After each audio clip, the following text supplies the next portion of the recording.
محترم سامعین، جس وقت حضرت موسیٰ علیہ السلام کی قیادت میں بنی اسرائیل کو فرعون کی غلامی سے نجات ملی اور انہوں نے وادی طی کے اندر اپنا پڑاؤ کیا، وہاں رہنے لگے، اب وہاں پر اللہ رب العزت نے ان کو حکم دیا کہ ایک مرحلہ تو تم نے طے کر لیا ہے جو کہ میں نے کروایا ہے، فرعون سے تمہیں میں نے نجات دلوا دی ہے، اب جو اگلا مرحلہ ہے وہ تم نے خود طے کرنا ہے۔ اس وقت بیت المقدس کے اوپر قوم عمالقہ بڑی جابر قوم تھی، بڑی ظالم قوم تھی، وہ وہاں پر کیا ہے، وہ آباد ہے، وہ وہاں پر رہ رہی ہے، اس نے وہاں پر اپنا ڈیرے جمائے ہوئے ہیں، تم ان کے ساتھ جہاد کرو اور جہاد کر کے بیت المقدس کو ان سے آزاد کراؤ۔ اللہ رب العزت نے حضرت موسیٰ علیہ السلام کے ذریعے یہ بھی بتایا کہ تم ان کے ساتھ جہاد کرو گے تو میں جہاد میں تمہیں کامیابی کی ضمانت دیتا ہوں۔ لیکن جو بنی اسرائیل تھے ان کی نظریں ظاہری اسباب پر اڑی ہوئی تھی، ظاہری اسباب پر تھیں کہ وہ بہت ہی طاقتور قوم تھی، اور انہوں نے وہی جواب دیا جو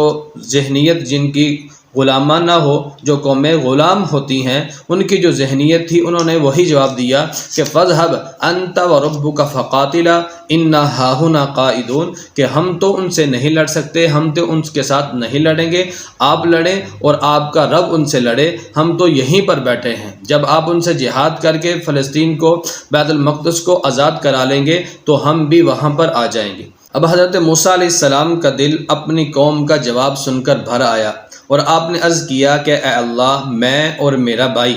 ہر قسم کی قربانی کے لیے تیار ہیں، میں کسی اور کی ضمانت نہیں دے سکتا، لہٰذا میرے اور ان کے درمیان فیصلہ فرما دیجیے۔ اب اللہ رب العزت نے بنی اسرائیلیوں کو جہاد سے انکار کرنے کی سزا یہ دی کہ قال فإنها محرمۃ علیہم 40 سنہ یتیہون فی الارض، کہ بیت المقدس میں ان کا جانا 40 سال کے لیے اللہ رب العزت نے حرام قرار دے دیا، اور وہ وہیں پر خانہ بدوشوں کی زندگی گزارتے رہے۔ اب انہی 40 سالہ دور کے اندر حضرت ہارون علیہ السلام کی وفات ہوئی، اس کے بعد حضرت موسیٰ علیہ السلام کی وفات بھی ہوگی۔ اب جب حضرت موسیٰ علیہ السلام کی وفات ہونے لگی تو ان کی وطن سے محبت دیکھیے، تو انہوں نے کہا کہ اے اللہ، میں جیتے جی تو فلسطین نہیں جا سکا، میں جیتے جی تو بیت المقدس کو آزاد نہیں کرا سکا، اب جب میں فوت ہونے لگا ہوں تو میری قبر ہی میرے وطن کے قریب کر دیجیے۔ بخاری شریف کی روایت ہے کہ آپ صلی اللہ علیہ وسلم نے فرمایا